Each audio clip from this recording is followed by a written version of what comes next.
जो ही जिन्हो से कहती है, तुम बहुत बदल गए हो जिन्हो, और मैं बहुत ही कमजोर हूँ। मैं बहुत कोशिश करती हूँ लेकिन फर्क नहीं पड़ रहा। मुझे ए या बी रैंक की रेड्स में जाना चाहिए था, लेकिन तुम्हें पता है मैंने जानबूझकर डी और ई रैंक को चुना था ताकि मैं तुमसे मिल सकूं। पता है मैं तुम्हें कितनी बार हील करती रही। मैंने तुम्हें बहुत स्ट्रगल करते देखा है, लेकिन तुमने कभी हार नहीं मानी। तुम्हें याद है हमने डिनर का प्लान बनाया था। फिर वो उसे उसका एसेंस स्टोन देती है, कहती है इसे तुम रख लो। कहता है क्यों? जो ही कहती है क्योंकि मैंने डिसाइड कर लिया है अब से मैं ये सब नहीं करूंगी। मैं वापस जा रही हूँ। अगर तुम मेरे शहर आए तो मुझे बताना, मैं तुम्हें घुमाऊंगी। कहता है हाँ ठीक है, मैं वहाँ आया तो तुमसे मिलूंगा। खैर फिर वहाँ से वो चली जाती है। दूसरी तरफ हमें मैनेजर वो को दिखाते हैं जो उसे कहता है मुझे यकीन नहीं आ रहा तुम जैसा E rank Hunter B rank वाले ताशिक कंग को हरा सकता है। वैसे हम तुम्हें पहले ही एग्जामिन कर चुके हैं, लेकिन फिर भी मैं तुम्हें वार्न कर रहा हूँ। अगर तुम ज्यादा दिन जिंदा रहना चाहते हो तो अपना ध्यान रखना। तुम्हें पता है ना डांगसुक और उसकी पूरी की पूरी टीम मारी गई थी, जहाँ तुम और दूसरा डी रैंक हंटर ही जिंदा बचकर आए थे। डांगसुक का छोटा भाई तुम दोनों को कभी भी निशाना बना सकता है। जिन्हो बड़ा हैरान होता है, कहता है हाँ डांगसुक जो एस रैंक हंटर है वो मेरे पीछे है। कहता है हाँ। उसे इस बात से फर्क नहीं पड़ता कि डंजन में क्या हुआ, वो बस अपने भाई की मौत का बदला लेना चाहता है। कानून पावरलेस है एस रैंक हंटर्स के खिलाफ। वो इतने ताकतवर हैं कि वो चाहे तो वो इस सिस्टम को तबाह भी कर सकते हैं। सही कहूँ तो वो एक ऐसा मॉन्स्टर है जो तुम्हारी जान लेने के लिए किसी भी हद तक जा सकता है। इसलिए अपना ख्याल रखना, या फिर इस शहर को छोड़कर किसी ऐसी जगह चले जाओ जहाँ एस रैंक हंटर ना पहुँच सके। खैर वो चला जाता है और जिन्हो सोचता है अब मेरे पास स्ट्रांग बनने की एक और वजह है। अगर मैं ऐसा नहीं कर पाया तो मैं सरवाइव नहीं कर पाऊंगा। फिर हमें दिखाते हैं जिन्हो जाता है जिन्हो के पास। वहाँ पर उसने काफी सारे लोग इकट्ठे किए होते हैं। जिन्हो कहता है ये हमारी टीम है। मैंने एक ऐसी टीम को चुना है जो बहुत ही काबिल है, लेकिन अभी तक उनकी काबिलियत सामने नहीं आई। मतलब कि ये सब फ्री लोग हैं। जिन्हो कहता है ये तो इंजर्ड और नशा करने वाले हैं। जिन्हो कहता है ये लोग काम के हैं। हमें सी रैंक गेट में रेड करने के लिए 8 लोग चाहिए होते हैं, तो ये काम आएंगे। जिन्हो कहता है यहाँ एक बच्ची भी है। जिन्हो कहता है जब ताकत जागती है तो आप किसी नाबालिग को भी काम पर रख सकते हो। वो लड़की आती है, कहती है ये क्या बोल रहे हो, मैं एक हंटर हूँ। जिन्हो कहता है लेकिन तुम स्कूल जाती हो ना, तुमने पहले कभी रेड किया? कहती है नहीं। कहता है और तुम ई रैंक हो? कहती है तो क्या? जिन्हो कहता है तुम वैसे भी बाहर ही रुकोगी, मैं और जिन्हो ही डंजन में जाएंगे। फिर वहां से एक लड़का बोलता है सिर्फ तुम दोनों ही जाओगे और बाहर रहने के क्या सच में हमें 3 मिलियन मिलेंगे? कहता है हाँ, हर रेड के 3 मिलियन। अच्छी डील है ना? सारे बड़े खुश हो जाते हैं। और फिर जिन्हो कहता है किसी को इसके बारे में बिल्कुल भी नहीं बताना। अगर किसी ने ऐसा किया तो कॉन्ट्रैक्ट के हिसाब से तुम्हें 3 गुना ज्यादा पैसे इसके देने होंगे। खैर जिन्हो के हाथ में स्टोन होता है जो उसे डंजन में से मिला था। उसका इस्तेमाल करके अपनी पावर को बढ़ा देता है और वो एक नया स्किल सीख लेता है। जिन्हो आता है, कहता है चलो चलते हैं। वो उसका सूट देखता है,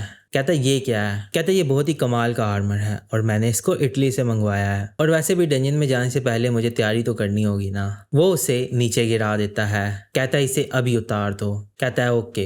फिर उससे उठने नहीं होता। फिर वो कहता है बॉस मेरी उठने में मदद करो। फिर वो दोनों तैयार होते हैं डंजन में जाने के लिए, लेकिन उसने अभी भी हेलमेट पहना होता है। जिन्हो कहता है कुछ है तुम्हारे सर पे? कहता है मुझे ये तो ले जाने दो ना। कहता है चलो चलते हैं। पीछे लोग बात कर रहे होते हैं, ये दोनों सच में अकेले जा रही हैं, क्या सब ठीक होगा? कहता है हमने तो वार्न किया था लेकिन हमें पैसे मिल चुके हैं, तो क्या फर्क पड़ता है? पीछे एक बंदा बोलता है एक डी रैंक हंटर है और एक ई रैंक हंटर है, ये दोनों अकेले रेड कैसे करेंगे? ये दोनों बहुत बेवकूफ हैं, इन्हें कोई अंदाजा नहीं कि क्या होने वाला है। दूसरी तरफ हमें दिखाते हैं क्लास को। वहां पर जिन्हो की बहन होती है, उसकी फ्रेंड आज नहीं आई और उसे लेकर वो बहुत परेशान हो रही होती है। उसकी फ्रेंड वहां बाहर खड़ी होती है। हर तकरीबन 1 घंटा गुजर जाता है और फिर सारे देखते हैं वो 1 घंटे में वापस आ रहे होते हैं। कहते हैं ये भाग कर वापस आ रही हैं, किस्मत वाले हैं जो जिंदा आ गए। दूसरा लड़का कहता है नहीं वो भाग कर नहीं आए। अंदर से फिर जिन्हो निकलता है और गेट बंद हो जाता है। सारे बड़े हैरान होते हैं कि इन्होंने सच में बॉस को हरा दिया। जिन्हो कहता है चलो अगले गेट की तरफ चलते हैं। सारे उसे देखकर बड़े शॉक होते हैं। जिन्हो कहता है चलो हमें अब दूसरे गेट की तरफ जाना है। हमने एक दिन में 3 गेट्स की तरफ जाना है, मतलब कि एक दिन में तुम 9 मिलियन कमा सकते हो। खैर सारे बड़े शाह होते हैं कि ये दोनों ही जाकर डंजन को क्लियर करके आ गए। आखिर ये है कौन? फिर हमें दिखाते हैं गॉब्लिन्स। जिन्हो गॉब्लिन से लड़ रहा होता है और दूसरी तरफ जिन्हो एसेंस स्टोन्स कलेक्ट कर रहा होता है। जिन्हो कहता है मैंने माइनिंग कर ली। जिन्हो कहता है चलो अब मैं बॉस को मारता हूँ। फिर वो आगे बढ़ता है और बॉस को एक बार में ही मार देता है और साथ ही उसका लेवल अप भी हो जाता है। जिन्हो बहुत बिजी हो जाता है और बहुत सारे डंजन में जाकर वो लड़ रहे होते हैं और बहुत सारे स्टोन्स इकट्ठे कर रहे होते हैं और साथ ही साथ जिन्हो का लेवल भी बढ़ रहा होता है। वो बहुत तेजी से अपने लेवल को बढ़ा रहा होता है। हमें दिखाते हैं 3 मॉन्स्टर्स को, उन्हें कुछ नजर नहीं आ रहा होता। फिर हमें दिखाते हैं जिन्हो को, वो गायब होता है और वो एक ही बार में गायब होकर तीनों मास्टर्स को मार देता है और फिर विजिबल हो जाता है। जिन्हो देखता है, कहता है ये तो हाइडिंग स्किल है,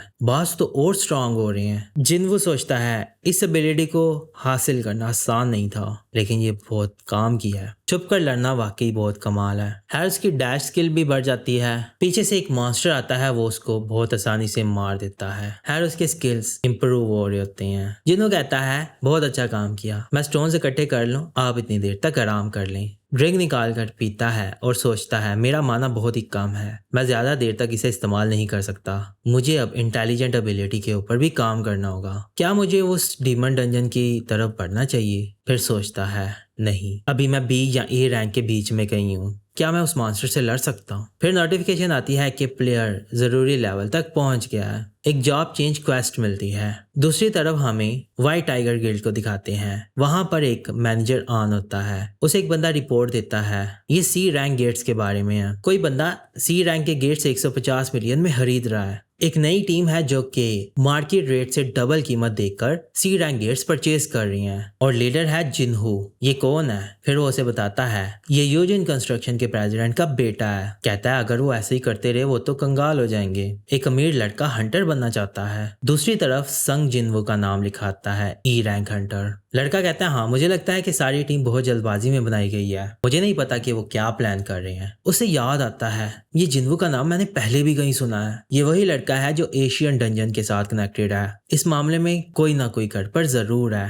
खैर हमें दिखाते हैं जिन्हो की टीम बाहर बैठी होती है। खैर वो रेड करके बाहर निकलते हैं। दूसरी तरफ वो लड़की जिन्हो को देख रही होती है। जिन्हो से कहता है क्या है? कहती है कुछ नहीं। दूसरी तरफ हमें उस मैनेजर को दिखाते हैं। उसके पीछे वाला बंदा कहता है आपको यकीन है कि उसकी पावर फिर से जागी है? कहता है हाँ। जिन्हो 3 इंसिडेंट से सरवाइव कर गया। सबसे पहले डबल डंजन से और फिर डोंगसुक के साथ साथ उसने उसकी पूरी टीम का सफाया कर दिया और फिर टेशिक की मौत होना जिस पर यकीन नहीं हो रहा। हर हादसे में बहुत सारे लोग मारे गए लेकिन वो जिंदा बचकर निकल आया। ऐसा तभी हो सकता है जब उसकी पावर फिर से जागी है। खैर फिर वो जाते हैं जिन्हो के पीछे। वहां पर लोग सारे बैठकर बातें कर रहे होते हैं। वो देखकर कहते हैं क्या ये लोग पिकनिक मनाने आए हैं? वहां वो लड़की आती है, कहती है आपको यहाँ आने की इजाजत नहीं है। कहते हैं माफ करना, हमने हंटर्स को देखा तो इसीलिए हम रुक गए। फिर वो उससे गेट के बारे में पूछते हैं, तुम गेट के बहुत करीब हो, ये खतरनाक नहीं है? कहती है मैं बच्ची नहीं हूँ, मैं हंटर हूँ। फिर पूछते हैं क्या तुम स्ट्राइक टीम का हिस्सा हो? खैर वो सुनकर फिर शॉक होती है, कहती है हाँ। वो बंदा सोचता है हंटर संग जरूर इन सबको यहाँ छोड़कर तहखाने में चला गया होगा। अगर ये सच है तो ये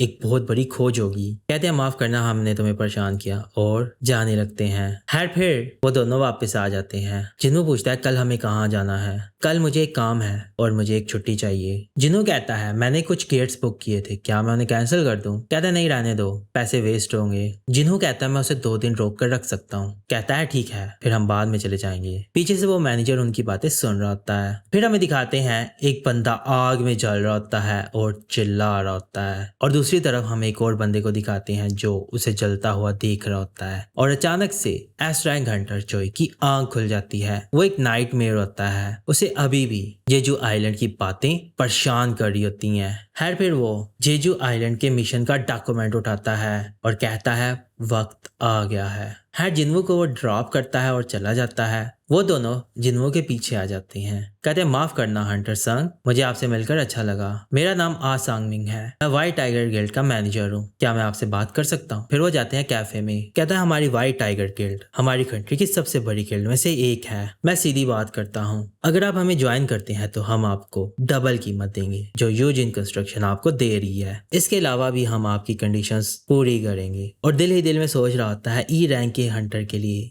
ये बहुत बड़ी ऑफर है, ये मान जाएगा, ये जरूर यस कहेगा। जिन्हो पूछता है व्हाइट टाइगर गिल्ड के हेडक्वार्टर की कितनी कीमत है। वो बड़ा हैरान होता है, कहता है क्या बोल रहे हैं। कहता है कोई 50 बिलियन। जिन्हो कहता है तो बदले में मुझे पूरी कंपनी दोगे। कहता है आप क्या कहना चाहती हैं। फिर उसे 30 बिलियन का दिखाता है। वो बड़ा शॉक होता है। जिन्हो उसे कहता है जो यूजिन कंस्ट्रक्शन मुझे ऑफर कर रहा है वो एक बिल्डिंग है जिसकी कीमत 30 बिलियन है और आप मुझे डबल कीमत ऑफर कर रहे हो। तो मुझे लगा कि 50 बिलियन काफी होंगे, अगर तुम्हें यकीन नहीं तो ये देख लो। वो मैनेजर कहता है ये बहुत बड़ी डील है, मैं अकेले नहीं कर सकता, पहले मुझे अपने सीनियर से बात करनी होगी। जिन्हो कहता है फिर मैं चलता हूँ और उठकर जाने लगता है। खैर वो बहुत परेशान होता है, कहता है मैंने जल्दबाजी कर दी, मुझे पहले इनकी डील के बारे में जानना चाहिए था। फिर वो उसे पूछता है तुम्हें मेरे बारे में बताया किसने, मेरी जासूसी तो नहीं कर रहे। फिर वो मुड़ के पीछे देखता है, वो गायब हो जाता है, उसे कहीं नजर नहीं आ रहा था और उसके चेहरे पर एक कट लग जाता है। सोचता है ये तो गायब होने का स्किल है।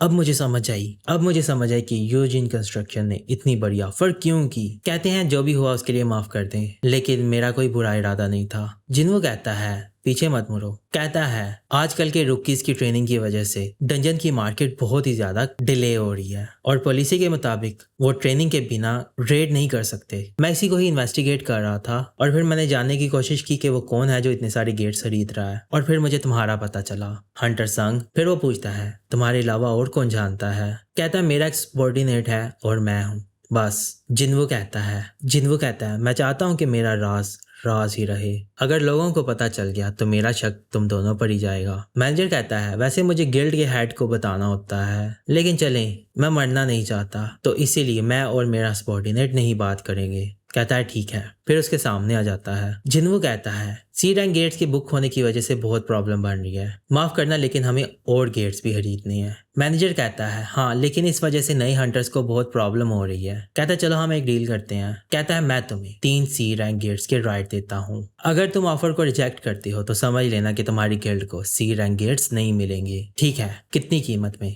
कहता है 300 मिलियन एक गेट के। बड़ा हैरान होता है, कहता है 300 मिलियन। अगर माना क्रिस्टल और एसेंस स्टोन को भी इकट्ठा किया जाए तो उनकी कीमत भी 200 मिलियन से ऊपर नहीं होती। कहता है क्या आप इसे कम करके 200 मिलियन तक ला सकते हैं। जिन्हो कहता है चलो ठीक है। कहता है चले ठीक है, अब वो 3 गेट हमारे हैं ना। कहता है हाँ, 3 सी रैंक गेट्स जिसकी कीमत है 600 मिलियन। वो दोनों हैंडशेक करते हैं और डील डन करते हैं। कहता है ये लो, यहाँ पैसे ट्रांसफर कर देना। कहता है अपनी आंखें बंद करो और अपना मुंह खोलो, फिक्र मत करो, मैं तुम्हें नुकसान नहीं पहुंचाऊंगा। वो ऐसा ही करता है, उसको हीलिंग पोशन देता है और वो पीता है और उसका वुंड हील हो जाता है। कहता है ये क्या है, कट चला गया। जिन्हो कहता है चलो ठीक है, फिर मिलते हैं और जाने लगता है। कहता है आपने मुझे सब कुछ बता दिया है, मतलब कि आप मुझ पर ट्रस्ट करते हो। कहता है हाँ, लेकिन अपना मुंह बंद रखना, और जाने लगता है। फिर पीछे से वो लड़का आता है, कहता है सर सब कैसा चला। मैनेजर कहता है ये मेरी सोच से कहीं बड़ी डील है। जिन्हो की कॉल आती है, कहता है मैंने ट्रांसफर कंफर्म कर दिया है और 600 मिलियन अकाउंट में आ गए हैं। हम तो इन्हें कैंसिल करने वाले थे और आपने इतने महंगे बेच दिए। वैसे ये किसको बेचे। जिन्हो कहता है ये एक सीक्रेट है। दूसरी तरफ हमें व्हाइट टाइगर गिल्ड को दिखाते हैं। मैनेजर कहता है हमारे पास एक्स्ट्रा सी रैंक गेट्स पड़े हुए हैं। कहता है हाँ, जिनको हमने खरीदा है वो पहले यूजिन कंस्ट्रक्शन ने 70 मिलियन के खरीदे थे, उन्होंने आपको बेवकूफ बनाया। खैर बड़ा शॉक हो जाता है, सोचता है उसने तो मुझे स्कैम कर दिया। शायद स्ट्रांग होने के बाद ऐसे काम करने की भी हिम्मत आ जाती है। फिर उसे एक मैसेज आता है, वो होता है जिन्हो का।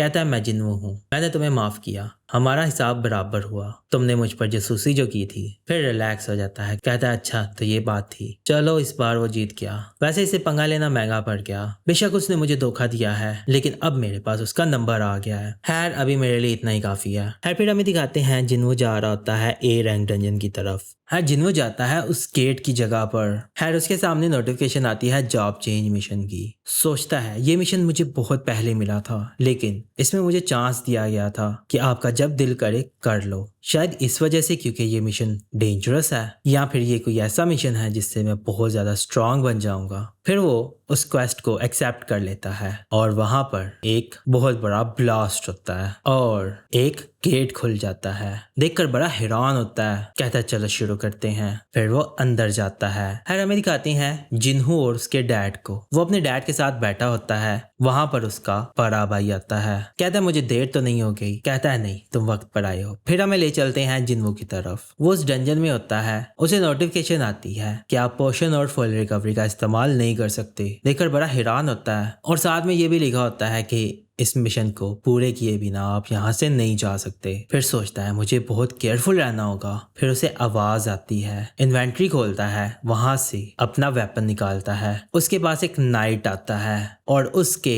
नाम का रंग ऑरेंज कलर में होता है। वो उससे लड़ने के लिए तैयार हो जाता है। वो उसकी तरफ आगे बढ़ता है, जिन्हू भी बढ़ता है। दोनों एक दूसरे से फाइट करते हैं। जिन्हू उस पर अटैक करता है लेकिन वो बच जाता है। बड़ा हैरान होता है। फिर उसकी तरफ बढ़ता है, उस पर अटैक करता है। वो उसको डॉज करता है, पीछे हटता है, फिर से उसकी तरफ जाता है, उस पर अटैक करता है लेकिन उसका आर्मर इतना मजबूत होता है कि उसे काट नहीं पा रहा होता। फिर वो उसे मारने लगता है और वो डॉज करने लगता है। फिर उसे याद आता है स्नेक, जिसको उसने अपने हाथों से मारा था। फिर वो ऐसा ही करता है। वो अपना वेपन रख लेता है, उसके पास जाकर उसकी गर्दन को मरोड़ने की कोशिश करता है और बहुत जोर लगाकर उसके सर को तोड़ देता है और फिर वो मॉन्स्टर मर जाता है। फिर उसे नोटिफिकेशन आती है कि आपने एक नाइट को हरा दिया है। सोचता है मैंने इस तरह का अटैक ऐसे ही वेस्ट कर दिया और मैं यहाँ माना रिकवर भी नहीं कर सकता। फिर हमें दिखाते हैं और नाइट्स आ जाते हैं। कहता है चलो लड़ते हैं। फिर हमें जिन्हू की तरफ ले चलते हैं। जिन्हू खाना नहीं खा रहा होता। उसका फादर पूछता है क्या हुआ, खाना क्यों नहीं खा रही, क्या कुछ हुआ है? कहता है नहीं कुछ नहीं। फिर वो अपने दूसरे बेटे जिनसंग से पूछता है तुम्हारा गिल्ड बनाने का काम कैसे चल रहा है? मैंने सुना है कि तुम्हें सभी एस रैंक हंटर्स ने मना कर दिया है। कहता है हाँ ये सच है। हेइन और बियंकू दोनों ने ही मना कर दिया है, लेकिन फिक्र मत करें क्योंकि मिडिल ईस्ट और यूरोप के हंटर से भी मेरी बात चल रही है। जब हमने उनके एग्रीमेंट्स मान लिए तो वो हमारे साथ मिल जाएंगे। आप ऐसा समझे कि डांगसुक भी हमारे साथ है। कहता है हाँ समझ गया। जिन्हू सोचता है तो ये ओवरसीज हंटर्स हैं। फिर उसका भाई उसे बोलता है जिन्हू मुझे पता है कि तुम छुप छुप कर कोई काम कर रहे हो। तुमने सी रैंक गेट्स बहुत महंगी कीमत में खरीदे हैं और उस वजह से तुम्हारा मार्केट में एक नाम बन गया है। मुझे इससे कोई फर्क नहीं पड़ता, लेकिन मेरे रास्ते में कभी मत आना। खैर फिर वो चुप कर जाता है और बहुत घबरा जाता है और सोचता है इन लोगों को बॉस के बारे में अभी कुछ नहीं पता। जब इन्हें पता चलेगा कि वो कितने पावरफुल हैं। और साथ ही हमें ले चलते हैं जिन्हू की तरफ। वो उन मॉन्स्टर से लड़ रहा होता है, उन्हें अपने हाथों से ही पकड़ पकड़ के मार रहे होते हैं। कहता है मैं तो थकने लगा हूँ, चलो थोड़ा आराम करते हैं। फिर अचानक से नाइफ निकालता है, पीछे से एक बंदे को मार देता है जो कि इनविजिबल था। कहता है ये क्या है, क्या मुझे इस तरह के बीस्ट से भी लड़ना पड़ेगा? फिर एक नोटिफिकेशन आती है आपने एक असैसिन को मार दिया है। पीछे से फिर एक और अटैक आता है, वो उसे डॉज करता है। वहां पर फिर एक मेज आता है जो कि लाइट मैजिक यूज कर रहा होता है। फिर अचानक से पीछे से और नाइट्स आ जाते हैं। जिन्हू कहता है ये मेरी सोच से ज्यादा मुश्किल डंजन है। वो उन्हें तीरों से भी मार रहे होते हैं और तलवारों से भी लड़े होते हैं। उसमें एक मेज होता है, एक नाइट होता है और एक असैसिन होता है। तीनों से लड़े होते हैं। सोचता है स्ट्रेंथ ना हो तो नाइट्स को कुछ भी नहीं होगा। फिर अचानक से उससे एक असैसिन का पता चलता है, वो उसे मार देता है। खैर वो उनसे फाइट कर रहा होता है, वो एक एक करके उसे मार रहे होते हैं। कहता है सबसे बड़ी मुसीबत ये मेज है। वो एक मरे हुए बंदे को उठाता है और उसके अटैक्स को डॉज करता है। कहता है इसे हराने के लिए तो मुझे दिमाग से काम लेना होगा, लेकिन मैंने इंटेलिजेंट वाली एबिलिटी के ऊपर ज्यादा काम नहीं किया, मतलब मैं अभी रेडी नहीं हूँ। वहां से एक बंदा तीर चलाता है, वो उसे डॉज करता है और वो बहुत ही थकने लगता है। साथ ही एक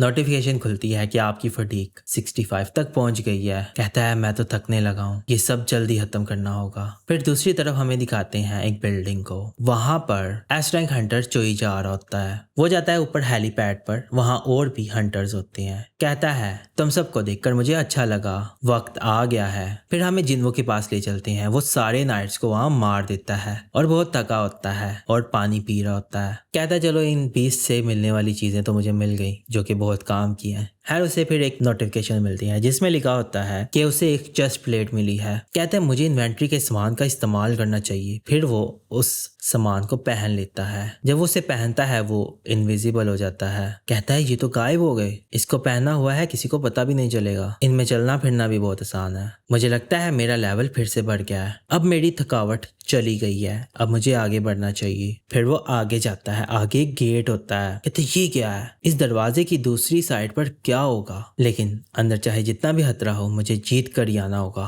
फिर उस दरवाजे को खोलता है, उसे खोलता ही है तो अंदर से तेज हवा निकलती है। कहता है ये चीज तो मुझे डरा रही है। खैर फिर वो अंदर चला जाता है और दरवाजा बंद हो जाता है। अंदर आग लग जाती है जिस वजह से वहां रोशनी हो जाती है। सामने एक थ्रोन होता है जो कि खाली होता है। वहां पर एक नाइट आता है जिन्हों फौरन अपना डैगर निकालता है। कहता है ये जो एहसास है ये मुझे कुछ याद दिला रहा है, ये बिल्कुल वैसी ही फीलिंग है जो मैंने डबल डंजन में फील की थी। वहां पर एक रेड कलर का नाइट आता है, वो होता है नाइट कमांडर और उसका नाम होता है इक्रीस द ब्लड रेड। कहता है इसका तो नाम भी बहुत खतरनाक है, यकीनन ये सबसे अलग है, ये एक एम्प्टी थ्रोन की हिफाजत करता है। खैर फिर वो अपनी तलवार आगे करता है। जिन्हों भी तैयार हो जाता है वो बहुत स्पीड से उसकी तरफ बढ़ता है, उसे मारने लगता है। जिन्हों वहां से बच जाता है लेकिन उसका अटैक बड़ा जबरदस्त होता है। वो देखकर बड़ा हैरान होता है, इसने तो बहुत आसानी से इन पिलर्स को काट दिया।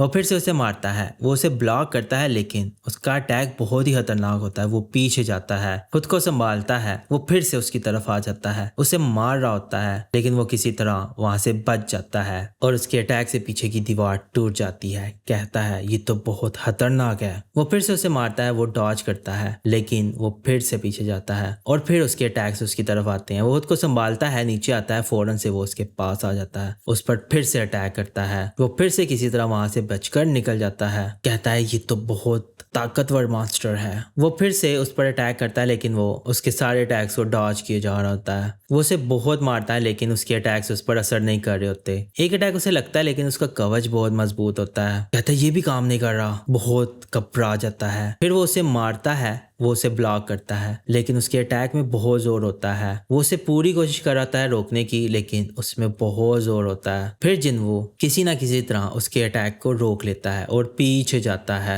जिन्वो सोचता है हमारी स्पीड एक जितनी है लेकिन ये मुझसे बहुत ज्यादा पावरफुल है, इसके आर्मर की वजह से मेरे अटैक काम नहीं कर रहे। क्या कोई रास्ता है इसे हराने का? मैं इतनी आसानी से हार नहीं मानूंगा, मुझे लड़ना होगा लेकिन मेरे पास और कोई ऑप्शन भी नहीं है। फिर वो हाथों से लड़ने के लिए आता है। जब वो नाइट उसे देखता है कि अब वो वेपन यूज नहीं कर रहा, वो भी अपनी तलवार नीचे रख लेता है और अपने सारे वेपन्स नीचे फेंक देता है। कहते ये क्या कर रहे हो, तुमने भी वेपन्स नीचे रख दिए? तुम्हें लगता है कि तुम मुझे आसानी से हरा दोगे? फिर हमें दिखाते हैं चेयरमैन को। वहां पर मैनेजर वो आते हैं, कहते हैं आप अभी तक क्या हैं? चेयरमैन कहता है मेरा दिल नहीं कर रहा घर जाने का, तो मैंने सोचा कि क्यों ना मैं अपना काम खत्म कर लूं। कहता है हाँ मैं भी इसीलिए नहीं गया, अभी भी कोई काम बचा था जो मैं कर रहा था, मुझे लगता है वक्त आ गया सर। कहता है हाँ। फिर चेयरमैन कॉल उठाते हैं, कहते हैं क्या तुम निकलने के लिए तैयार हो? चोई बोलता है हाँ सर, और थैंक यू सर, मैं आपका शुक्रगुजार हूँ क्योंकि आपने मुझे इस मिशन की इजाजत दी। कहता है कोई बात नहीं, ये सब तुम्हारी वजह से ही हुआ क्योंकि तुमने ये जो आइलैंड का नाम बनाई रखा, तुमने टीवीज वगैरह में इस बात को जिंदा रखा जिस वजह से लोगों को ये बात अभी तक याद है और अब वो इसके बारे में अलग तरीके से सोचते हैं। मेरा इसमें कोई बड़ा रोल नहीं है। चोई कहता है वैसे इस वजह से आप पर बहुत ज्यादा क्रिटिसिज्म भी हो सकता है। कहता है होने दो, बस तुम अपना ख्याल रखना, ये जो आइलैंड जाना बहुत खतरनाक है। चोई कहता है फिक्र मत करें, हम उसी खतरे का अंदाजा लगाने के लिए जा रहे हैं, हम दुश्मनों को भड़काएंगे और उनका अंदाजा लगाएंगे। चेयरमैन कहता है ठीक है जाओ। चोई कहता है जो हमारी थर्ड रेड थी जेजू आइलैंड पर, वो मैं आज तक नहीं भूल पा रहा क्योंकि वो जंग मेरे लिए अभी तक खत्म नहीं हुई। फिर हमें दिखाते हैं जिन्वू को, वो उस नाइट से लड़ रहा होता है। वो बहुत स्पीड से उसकी तरफ बढ़ता है, उसे पंच मारता है, वो जमीन पर गिरता है, सोचता है ये तो बहुत फास्ट है। वो नाइट उसे पकड़ के फिर पीछे फेंकता है, वो दीवार से लगता है, फिर से भागकर उसकी तरफ जाता है, उसे मारता है, वो उसे ब्लॉक करता है। वो बहुत तेजी से उसे बहुत सारे पंचेस मारता है, फिर एक जोरदार पंच मारता है, पूरी की पूरी दीवार ही टूट जाती है। हर वो किसी तरह वहां से बचकर निकलता है। उसके बाजू भी डैमेज हो जाते हैं। कहता है ये बहुत खतरनाक है, अच्छा हुआ मैंने आर्मर पहना था, अगर मैं ना पहनता तो मेरी मौत भी हो सकती थी। ये तो तलवार के बिना भी इतना स्ट्रांग है, ये तो बहुत ज्यादा स्ट्रांग है। जिन्वो बहुत थका होता है और सोच रहा होता है। कहता है अगर ये मुझसे ज्यादा पावरफुल है तो मैं अपनी स्पीड को बढ़ा देता हूँ। फिर वो अपनी स्पीड का इस्तेमाल करता है, तेजी से उसके पास जाता है, उससे होकर गुजरता है, उसके गिर्द चक्कर लगाता है और फिर मौका देखता है, उसे किक मारता है, वो डॉज करता है। फिर से उसकी तरफ जाता है, उसे पंच मारता है, वो उसे ब्लॉक करता है। फिर से उसकी तरफ जाता है और उसे अटैक करता है, वो डॉज किए जा रहा होता है। जिन्वो कहता है मैं इसे पकड़ नहीं पा रहा। वो उसे मारता है और जिन्वो पीछे जाता है। फिर उसे नोटिफिकेशन आती है आपका डिफेंस और मजबूत हो गया है।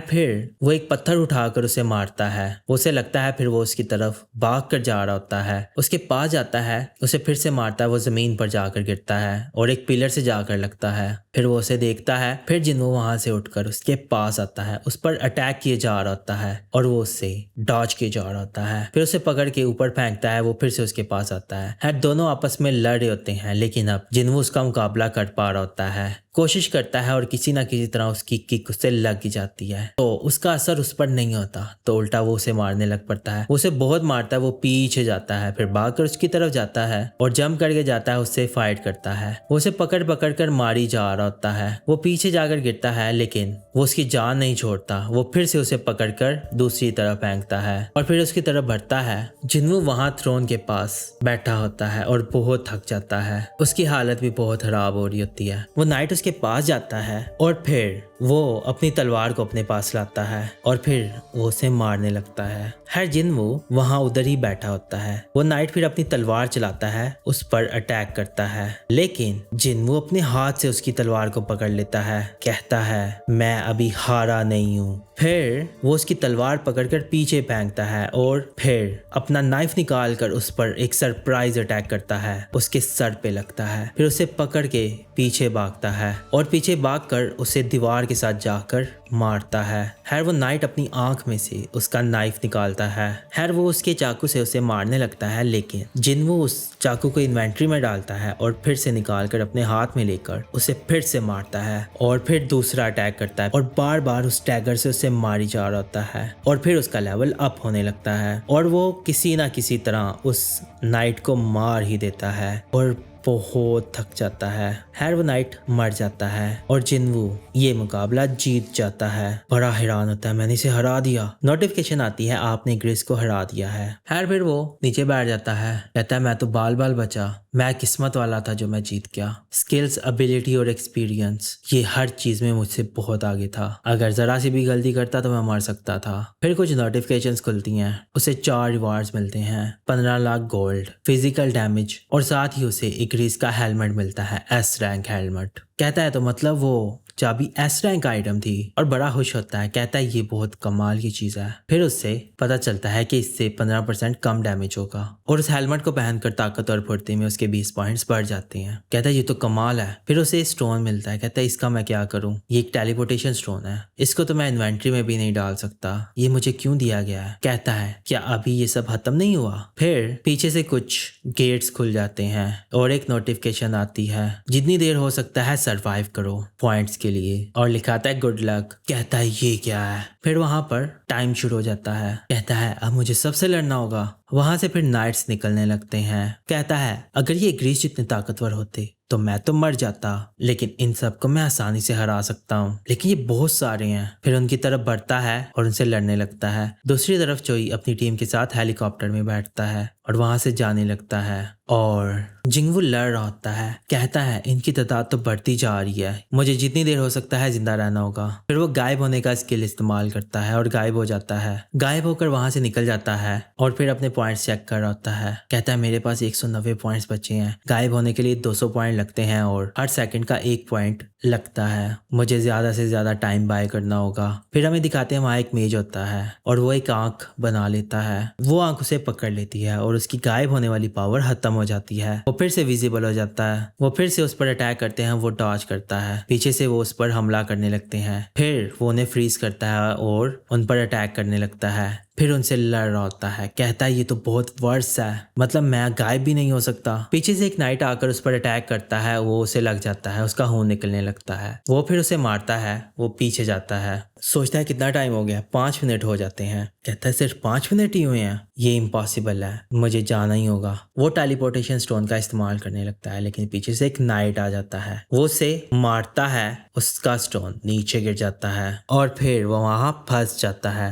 फिर सारे उसकी तरफ बढ़ते हैं उसे मारने के लिए और फिर वो बहुत ही परेशान हो जाता है। जिंगवू को सारे नाइट्स मिलकर मार रहे होते हैं, सभी ने उसको घेरा होता है और वो बहुत इंजर्ड हो रहा होता है और बहुत थका होता है। फिर सोचता है जिंदा बचने का अब एक ही रास्ता है, मुझे इन सबको मारना होगा। फिर वो सारे उस पर हमला करने के लिए आते हैं। जिंगवू उनसे लड़ता है, एक को मारता है, दूसरे को मारता है, फिर एक एक करके सभी को मार रहा होता है और सोचता है मेरा स्टेमिना भी खत्म हो रहा है और मैं गायब भी नहीं हो सकता, लेकिन फिर भी मैं लड़ूंगा। खैर वो सारे उसके पास आ रहे होते हैं। एक नोटिफिकेशन आती है जिसमें उसकी एचपी भी बहुत लो होती है और एमपी भी बहुत लो होती है। खैर वो फिर से कोशिश करता है और लड़ना शुरू कर देता है और सभी नाइट्स को मार रहा होता है। वो एक एक करके उसकी तरफ आ रहे होते हैं, वो सभी को मार रहा होता है। सोचता है मैं पूरी जिंदगी हारा हूँ, मुझसे बेहतर हार को और कोई भी नहीं जानता, लेकिन अब मैं जीतूंगा, मुझे कोई भी नहीं रोक सकता। उसके हाथ भी लड़ लड़ के बहुत जख्मी हो जाते हैं और बहुत थक जाता है, उसके हाथों से खून निकल रहा होता है, वो बेहोश होने लगता है। वो नाइट्स उसकी तरफ आ रहे होते हैं, फिर उसे आवाज आती है, कोई बोल रहा होता है इसका नाम जानते हो, ये दुनिया का सबसे कमजोर हंटर है। फिर उस पर कोई अटैक करता है और फिर पीछे देखता है, कोई और बोल रहा होता है हाँ ये सबसे कमजोर हंटर है और नाइट्स उसे मार रहे होते हैं। खैर उसे इल्यूजन हो रही होती है जिसमें लोग बोल रहे होते हैं कि ई रैंक की रेड करते ही ये हॉस्पिटल चला जाता है और ये दुनिया का सबसे कमजोर हंटर है। फिर वहां सॉन्ग आता है, कहता है बहुत हो गया जिंगू,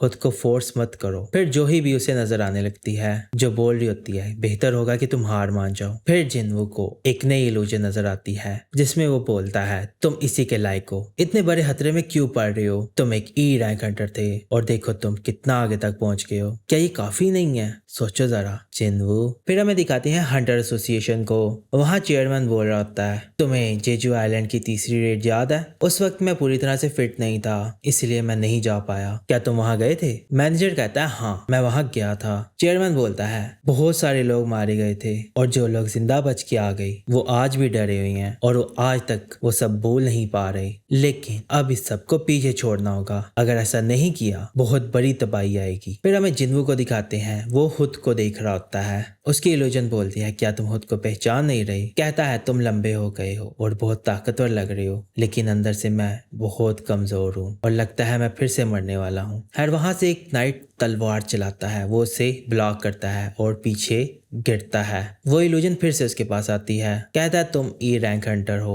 और यही तुम्हारी एक असली पहचान है, तुम हारे हुए इंसान हो। जिन्वू कहता है बकवास बंद करो। उस पर नाइट फिर से अटैक करता है, वो डॉज करके साइड पर होता है, पीछे से एक और नाइट आ जाता है, वो उस पर अटैक करता है और उसका सर पकड़कर जमीन पर मारता है और उसके सर से खून निकलने लगता है और वो बेहोश हो रहा होता है और उसे इल्यूजन्स नजर आ रही होती हैं जो कि बोल रही होती हैं कि तुम कमजोर हो, अगर तुम ऐसे ही घमंड करते रहे तो तुम मर जाओगे। वो सोचता है क्या सब फिर से वही होगा जो पहले हुआ था। फिर वहां पर नाइट आता है उसे मारने, वो नाइट उसे मारने वाला होता है, सोचता है तो क्या यही मेरा एंड है। उसकी इल्यूजन कहती है ताकत के साथ किस्मत भी जरूरी होती है, चलो फिर मिलते हैं। अचानक से उसे नोटिफिकेशन आती है स्ट्रेंथ ट्रेनिंग आ गई है, अगर आपने नहीं की तो आप पेनल्टी जोन में चले जाओगे। वो तलवार चलाता ही है और इतने में जिन्वू पेनल्टी जोन में चला जाता है जहां उससे सजा के लिए भेजा जाता है। कहता है हाँ याद आया, मैंने तो आज का डेली मिशन पूरा ही नहीं किया था। वो खड़ा होता है, कहता है चलो छोड़ो, बहुत अच्छी टाइमिंग है, इस पेनल्टी की वजह से तो मैं बच गया। फिर उसे याद आता है कि एक गुड लक की नोटिफिकेशन आई थी। कहता है वो गुड लक क्यों लिखा था, क्या ये मिशन बहुत मुश्किल है या सिस्टम चाहता है कि मैं जिंदा रहूं और वो मुझे चेयर कर रहा है। हैड जो भी है, स्टोर खोलता है और पोशन निकालता है और उस पोशन को पीता है और उसकी फटीक 0 पर आ जाती है और वो पहले जैसा हो जाता है। फिर हीलिंग पोशन पीता है, नोटिफिकेशन आती है पॉइंट्स बहुत लो हैं इसलिए ये काम नहीं करेगा। सोचता है या तो मैं लेवल बढ़ाकर रिस्टोर करूं या फिर मैं वेट करूं। फिर पीछे से कुछ मॉन्स्टर्स आ जाते हैं, कहते हैं आप फिक्र की कोई बात नहीं। वो सेंटीपीड का कलर ऑरेंज में होता है और टाइम शुरू हो जाता है। कहता है मुझे लगता है इतना बहुत है। फिर उनसे लड़ने के लिए आगे बढ़ता है और उनसे लड़ने लगता है। खैर एक के पास जाता है, एक को को मारता है और फिर दूसरे की तरफ जाता है। फिर वो उनसे लड़ने लगता है और उन्हें हरा देता है और उसका लेवल अप हो जाता है। उसका लेवल अप होने से वो रिकवर हो जाता है। कहता है लेवल बढ़ाकर रिकवर होना सही है, अब सिर्फ 10 मिनट रहते हैं, मुझे तैयारी कर लेनी चाहिए। वो शॉप खोलता है, वहां पर एक टाइगर होता है नाइट किलर, वो उसे खरीद लेता है। कहता है night killer tiger armour type beast को 25% ज्यादा डैमेज करता है, महंगा है लेकिन बहुत अच्छा है। फिर उसके पास रून स्टोन होता है जो उसने एक रिस से हासिल किया था, वो उसका इस्तेमाल करता है और उसे नई पावर मिलती है, रूलर हैंड। इसको यूज करने के लिए मैजिक की भी जरूरत नहीं है। तो उसे याद आता है इग्रीस ने अपनी तलवार को अपनी तरफ बुलाया था, ये वही टेक्निक है। और जब टाइम पूरा होता है तो वो नाइट्स की तरफ चला जाता है जो सभी उसे ढूंढ रहे होते हैं कि कहाँ गया। जिन्हों बोलता है तुम लोगों की गिनती काफी बढ़ गई है। फिर वो उनसे लड़ने के लिए तैयार हो जाता है। फिर हमें दिखाते हैं हेलीकॉप्टर जिसमें चोई जा रहा होता है एस रैंक हंटर। पायलट कहता है हम वहां पहुंचने वाले हैं। पायलट कहता है मुझे पानी में माना क्रिस्टल्स नजर आ रहे हैं, देखें जरा। वो फिर स्क्रीन में देखते हैं, वहां पर उन्हें क्रिस्टल्स नजर आने लगते हैं। फिर हमें ले चलते हैं जिन्वो की तरफ। वो नाइट से लड़ रहा होता है, वो बहुत आसानी से टाइगर से नाइट्स को मार रहा होता है। कहता है ये टाइगर तो बहुत कमाल का है, बहुत जबरदस्त। कहता है बाकी मैं इन्हें इतना मार रहा हूँ लेकिन ऐसा नहीं लग रहा कि मैं इन्हें मार रहा हूँ और ना ही मेरा लेवल बढ़ रहा है। पीछे नजर आता है एक मेज होता है। कहता है ये इधर क्या कर रहा है। फिर उसे पता चलता है ये गेट खोल रहा है जिसमें से नाइट्स आते जा रहे हैं, मतलब ये नाइट्स इसके वेपन है जो इसके बुलाने पर यहाँ आ रहे हैं। फिर वो आगे बढ़ता है उस मेज की तरफ, उसकी तरफ अपना डैगर फेंकता है, वो उसके आर पार हो जाता है और वो मर जाता है। उसके मरने से सारे के सारे नाइट्स नीचे गिर जाते हैं। कहता है हाँ सही हुआ। अब फिर दूसरे मेज की तरफ बढ़ते हैं। वो गायब हो जाता है और वो मेज अपनी आंख एक्टिव करते हैं। ऊपर जाता है, इतने में वो आंख उसे डिटेक्ट करती है और वो नजर आने लगता है। फिर वो टेक्निक इस्तेमाल करता है, डैगर को अपने पास बुला लेता है और फिर दूसरे की तरफ जाके उसे मारता है। कहता है अब 4 बचे हैं। उन नाइट्स को मारता मारता आगे जाता है। बहुत सारे नाइट्स को मारकर वो नाइट्स की तादाद कम करता है। फिर उसे मेज नजर आने लगता है, फिर उसे पकड़ लेता है और पकड़ के उसे अपने पास लेकर आता है और फिर उसे मार देता है। कहता है 3 रह गए। वो तीनों मिलकर एक जादू करते हैं। उस जादू से उन मरे हुए नाइट्स के कवच से एक बड़ा सा गोलम बन जाता है। वो उसे पंच मारता है लेकिन वो डॉज करके साइड पर हटता है। वो उसके ऊपर चढ़ जाता है। वहां ऊपर शैंडलेस होता है, उसे काट देता है और नीचे आता है। नीचे आकर उसकी तरफ बढ़ता है, सामने कुछ नाइट्स आ जाते हैं, उन्हें काट कर आगे बढ़ता है। ऊपर से गोलम भी उस पर अटैक करता है लेकिन वो वहां से बचकर निकल जाता है और एक ही वार में उन तीनों मेजेस को मार देता है। फिर बड़ा सा गोलम उस पर अटैक करता है, वो उसे ब्लॉक करता है। वो उसकी फिस्ट को रोकता है, कहता सभी मेजेस मर गए हैं, तुम अभी क्यों जिंदा हो। वो अपने डैगर से उस पर अटैक करता है और उसको कई हिस्सों में काट देता है और वो मर जाता है। उसकी बॉडी में एक होल हो जाता है और नीचे गिर जाता है। सभी नाइट्स को वो मार देता है और बहुत थक जाता है। फिर टाइम बताते हैं, 4 घंटे और 29 मिनट तक वो सरवाइव करता है और कहते हैं कि आपने सारे मॉन्स्टर को हरा दिया, आपका काम पूरा हुआ। कहता है अब क्या करना है। लगता है कि अब मैं एडवांस क्लास में जा सकता हूँ। उससे नोटिफिकेशन मिलती है, कहते हैं कि आप अब एक क्लास में आ गए हैं। जितनी भी दूर प्लेयर जाता है एंजल ऑफ डेथ उसका पीछा करता रहता है। प्लेयर को ज्यादा ताकत की लालच होती है। फिर लिखा आता है जब भी कोई प्लेयर एक रास्ता चूज करता है वो रास्ता लाशों से भरा होता है और वहां पर ब्लड की स्मेल रह जाती है। कहता है ये सब क्या लिखा है, इसका मतलब क्या है। फिर वहां लिखा आता है कि प्लेयर बड़ी ताकत के पीछे जाता है और दूसरे पर ट्रस्ट किए बिना अपनी आजमाइश को भड़काता है। ये ताकत की भूख है। और फिर आगे लिखा आता है इसकी ताकत की प्यास निकल रही है। फिर आगे लिखा आता है वो भूत जो मौत की वादी में घूमते हैं। शैडो आर्मी के जरिए बुलाए गए गोस्ट सिर्फ प्लेयर के ही हुक्म पर अमल करेगी। शैडो आर्मी प्लेयर के लिए रास्ता बनाएगी। कहता है एक शैडो आर्मी। कहता है ये है क्या। फिर वहां नोटिफिकेशन आती है नेक्रोमैंसर। कहता है ये क्या है, क्या मेरी नेक्स्ट जॉब नेक्रोमैंसर है। वैसे मैंने तो अपनी इंटेलिजेंट के अंदर कुछ भी नहीं ऐड किया, तो ऐसा कैसे हो सकता है। नेक्रोमैंसर एक मैजिक टाइप क्लास है जिसमें मरे हुए मास्टर्स को मुलाजमों की तरह समन किया जा सकता है, लेकिन मैं तो असैसन हूँ और मेरी ताकत यही है जो कि करीब से लड़ता है और मेरी स्किल का स्टाइल भी यही है। अगर मैं नेक्रोमेंसर बन गया तो मेरी मेहनत बेकार हो जाएगी। फिर वहाँ आता है यस और नो, क्या आप ये जॉब लोगे या नहीं। सोचता है क्या मैं मना कर लूँ या ज्वाइन कर लूँ। वो नो कर देता है। फिर एक और नोटिफिकेशन आती है, ये हिडन क्लास है, क्या आप अभी भी डिक्लाइन करेंगे। फिर आता है क्या आप ये जॉब एक्सेप्ट करेंगे। बहुत सोच में पड़ जाता है ये क्या है, इसमें मुझे कुछ स्पेशल पावर्स भी मिल सकती हैं, ज्वाइन करूँ या नहीं, मुझे एक एग्जाम्पल चाहिए। फिर उसे याद आती है वो सोल्जर्स, कहता है समनिंग मैजिक, यही मैजिक तो ये मेजेस यूज कर रहे थे।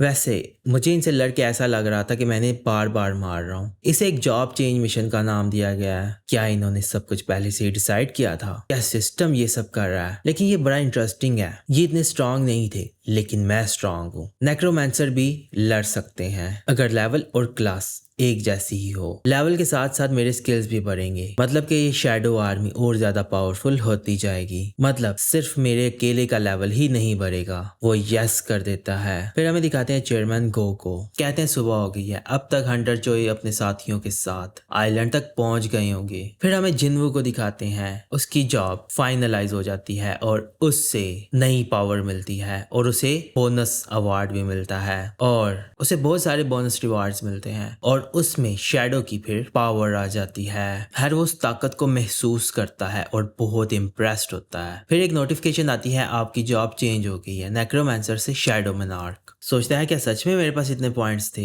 इसमें से 10 नए एबिलिटी पॉइंट मिलते हैं और एक नया टाइटल। सोचता है क्या अब मेरा मिशन पूरा हो गया है। फिर उसे उन मरे हुए सोल्जर्स में से आवाजें आने लगती हैं। कहता है ऐसा लगता है ये लोग बहुत दर्द में हैं। तो वहाँ नोटिफिकेशन आती है, शैडो को निकालने के लिए क्या कमांड देना चाहेंगे। वो कमांड देता है अराइज। खैर वो कमांड देता है तो वहाँ मरे हुए सोल्जर्स की शैडोज निकलने लगती है। देखकर बड़ा खुश होता है। वो शैडो सारी उसके सामने आकर खड़ी हो जाती है। कहता है ये तो कमाल है। इस यूनिक स्किल में शैडो को निकाल सकते हैं और उन्हें स्टोर कर सकते हैं। आप अपने माना के जरिए शैडो सोल्जर्स बना सकते हैं और दूसरा स्किल, आप इन शैडो को स्टोर कर सकते हो कि जब आपको जरूरत हो तो आप इन्हें बुला लो। सोचता है मुझे इस बात का भी ध्यान रखना होगा, दुश्मन की ताकत के हिसाब से ये प्रोसेस फेल भी हो सकता है। उसे शैडो मेज भी मिलते हैं और उनके लेवल 1 होते हैं। फिर सोचता है अगर मैं ए और एस रैंक की शैडो भी निकाल सकता हूँ तो मुझे पता चल जाएगा कि ये कितना स्ट्रांग था। वो जाता है इक्रिस के पास, वहाँ लिखा आता है इसकी शैडो निकालना पॉसिबल है। हर शैडो निकालने की भी एक लिमिट होती है जिस वजह से वो अपने 11 सोल्जर्स को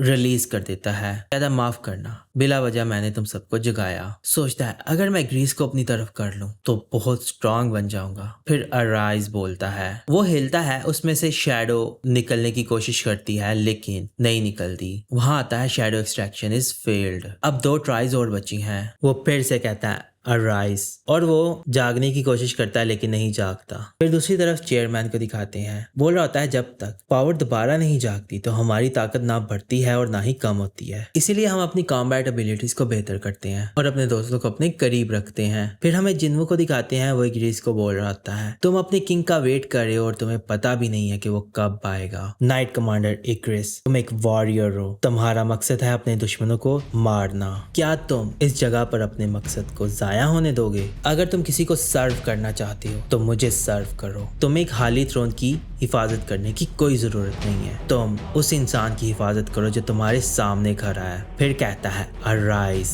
फिर उसमें से शैडो निकलने लगती है और वो बहुत खुश होता है। इक्रिस जाग जाता है और शैडो बन जाता है। नोटिफिकेशन आती है शैडो एक्सट्रैक्शन कामयाब हो गई है। वो उसका नाम रखता है इक्रिस, उसका लेवल होता है 7। कहता है अब यही तुम्हारा नाम है। पीछे से चेयरमैन को बोल रहा है कि कोई है जो हमारी सारी उम्मीदों पर पानी फेर सकता है, कोई ऐसा इंसान है जो हम इंसानों का मसीहा बन सकता है। ऐसा भी हो सकता है कि वो भी पैदा भी हो गया हो। इतने में इक्रिस जाता है जिन्वू के सामने और नीचे बैठ जाता है। बाकी सोल्जर्स भी नीचे बैठ जाते हैं उसे सर्व करने के लिए। ये देखकर वो बहुत हैरान होता है और बहुत खुश होता है। कहता है तुम अब सब मेरे साथ हो। तो ये था सोलो लेवलिंग के सीजन 1 का लास्ट पार्ट। तो ये पार्ट आपको कैसा लगा? अगर आपको ये वीडियो पसंद आई है तो इस वीडियो को लाइक और अपने दोस्तों के साथ शेयर करें और चैनल को सब्सक्राइब जरूर कीजिएगा। तो अब हम अगली वीडियो में मिलते हैं, तो अपना ख्याल रखिएगा।